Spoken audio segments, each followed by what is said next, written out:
सरकारी मंडियां बंद होगी, आप सोच सकते हो सरकार के नियंत्रण से एक चीज चली गई है प्राइवेट हाथों में, तो आप सोच सकते हो कि क्या हाल करेंगे किसानों का। अपने खेत में वो खुद मजदूर बन के रह जाएगा।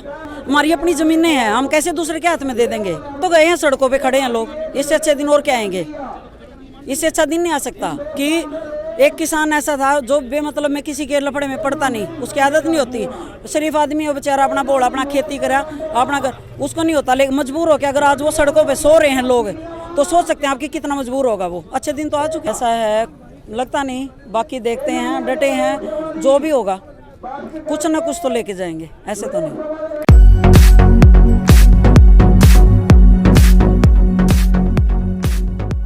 मैडम, लगातार ये बात कही जा रही है कि सरकार जो कानून लेकर आई है उनसे मंडियों को खतरा है और एमएसपी नहीं होगी, लेकिन प्रधानमंत्री मोदी और कृषि मंत्री खुद ये बात कहते रहे कि एमएसपी खत्म नहीं होगी, मंडियां खत्म नहीं होगी। दरअसल ये कानून किसानों को मजबूत करने के लिए बनाया गया है, लेकिन वो समझ नहीं रहे ये बात। ये चीज़ आप देखिए कि अगर इतने लाखों लोग यहाँ इकट्ठे हैं और वो समझ नहीं रहे, माने कि हम लोग बोले हैं नहीं है, हमारी खेती, हम बोले वाले इंसान हैं, खेती से जुड़े हुए हैं, लेकिन समझ तो है हमें अपने अधिकारों की। और जहाँ तक मंडियों की बात है, जिस दिन सरकारी मंडियां बंद होगी, आप सोच सकते हो सरकार के नियंत्रण से एक चीज़ चली गई है प्राइवेट हाथों में, तो आप सोच सकते हो कि क्या हाल करेंगे किसानों का। अपने खेत में वो खुद मजदूर बन के रह जाएगा, उसका कोई अधिकार नहीं रहेगा। कॉन्ट्रैक्ट फार्मिंग हो गया, एमएसपी अगर लागू नहीं हुई, अगर थोड़ी भी फसल, वो अपनी मर्जी से साहब रेट लगाएंगे कि नहीं इतनों की, और हमारी मजबूरी होगी कि हम अपने घर घेर लेंगे।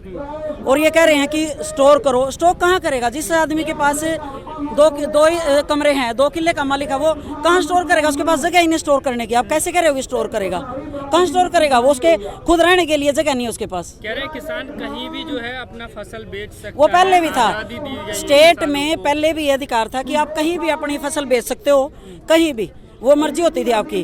अब दूसरे ये देखो, आप जिस आदमी के पास 2-3 किले की खेती हो रही, वो कितना पहले खर्च कर चुका है पूरे साल में, 6 महीने में। उसके बाद वो खर्च करने के बाद वो किराया भाड़ा लगा, कहाँ फिरेगा। मैं मान लो एक मंडी में गया, उसको वहाँ रेट नहीं मिले, फिर वो दूसरी जगह भागेगा। इंसान है वो, ठीक है, तो उसको कितना तोड़ोगे तुम लोग?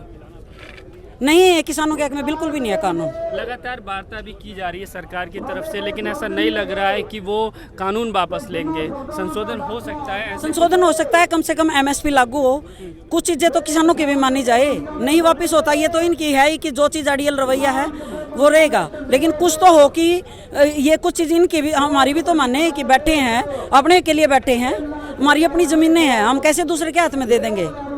ठीक है, हम अपनी डोर पर खड़े हो गए, किसी को ये थोड़ी कह अगला बंदा हमारे वहाँ खेत में मालिक बनकर घूमूंगा, हम वहाँ वो कहोगे, कोई कैसे सहन कर सकता है? कहा गया था। और सबसे बड़ा कारण इसका ये रहा है, इन्होंने ऐसा बिल कोरोना काल में लेके आने का कारण सबसे बड़ा यही था, क्योंकि हर तरह की जीडीपी गिरी थी, सिर्फ एग्रीकल्चर ने रोक रखी थी। एक खेती ऐसी थी कि चल रही थी, इन लोगों ने देख लिया था कि ये है फायदे का वो, यहाँ मारो दाड़ा। कोरोना काल में इन्होंने क्यों ये कानून लागू करा? इन्होंने क्यों नहीं इंतजार करा हम ये बीमारी को खत्म होए फिर हम इस चीज़ को लागू करें? क्यों नहीं किसी से सलाह मशवरा करा गया? जबरदस्ती बिल थोप दिया गया। चाहे विरोधी पार्टियां थी, उन्होंने भी वो करा कि विरोध करा इस चीज़ का, भी ना लगे, सुनी नहीं गई किसी की। जबरदस्ती कितनी तानाशाही, आखिरकार आज़ाद देश में रह रहे हैं, आज़ाद करने के लिए कितना कुछ करा है, अब कैसी तानाशाही? कहा गया था कि किसानों की आय दुगनी की जाएगी, उनको मजबूती दी जाएगी। क्या हुई है? आपको लगता है किसानों की आय दुगनी हुई है?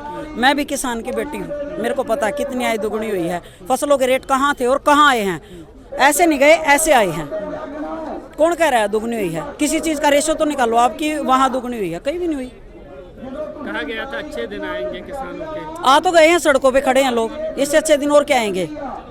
इससे अच्छा दिन नहीं आ सकता कि एक किसान ऐसा था जो बेमतलब में किसी के लफड़े में पड़ता नहीं, उसकी आदत नहीं होती, शरीफ आदमी हो बेचारा, अपना बोल अपना खेती करा अपना कर, उसको नहीं होता। लेकिन मजबूर हो के अगर आज वो सड़कों पे सो रहे हैं लोग, तो सोच सकते हैं आपकी कितना मजबूर होगा वो। अच्छे दिन तो आ चुके हैं, और क्या है? राज्य कृषि मंत्री जो हैं उन्होंने कहा था कि कुछ विदेशी ताकतें हैं, चीन, पाकिस्तान, जो मोदी की छवि खराब करने के लिए इस तरह से किसानों को जो है उन्हें डोनेट किया जा रहा है, इस तरह का आंदोलन खड़ा किया जा रहा है। क्या आप लोगों को लगता है यहाँ लाखों लोग हैं हर बॉर्डर पे, क्या आप लोगों को लगता है कि ये कोई खालिस्तानी है? मैं लगती हूँ आपको कि मैं खालिस्तानी हूँ?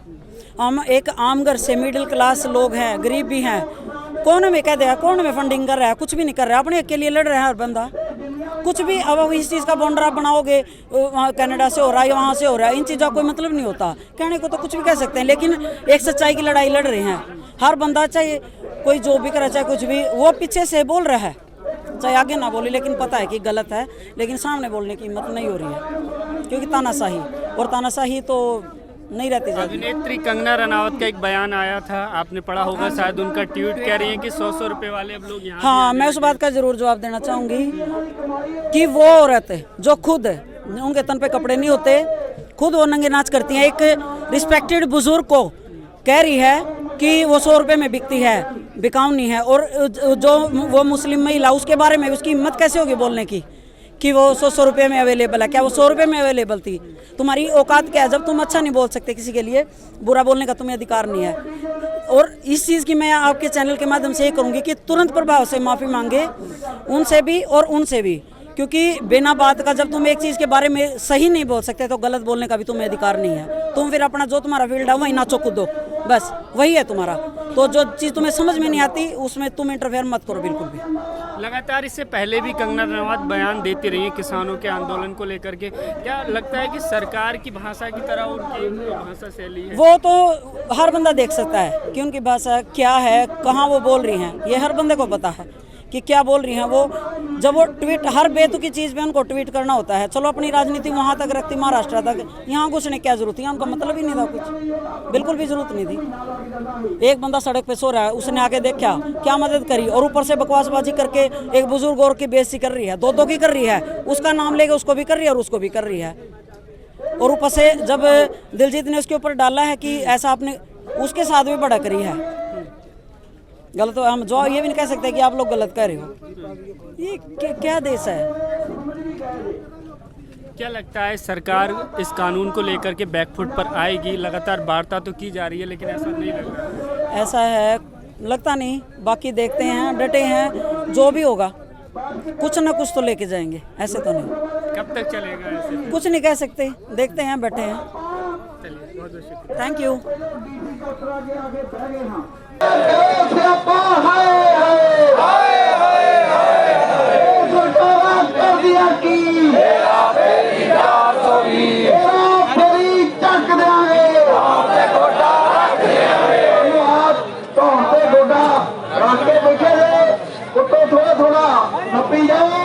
बिल्कुल मरिया चाहे भलके ਤੁਹਾਡੇ ਕੋਲ ਸਾਰੇ ਦਿਲ ਜਿਹੜੇ ਰਾਦੇ ਰਹਿਣਗੇ ਇਹਨੂੰ ਕਰਨੇ ਪੈਣਗੇ ਤੁਹਾਡਾ ਜੋਸ਼ ਇਹ ਕੀ ਫਤਿਹ।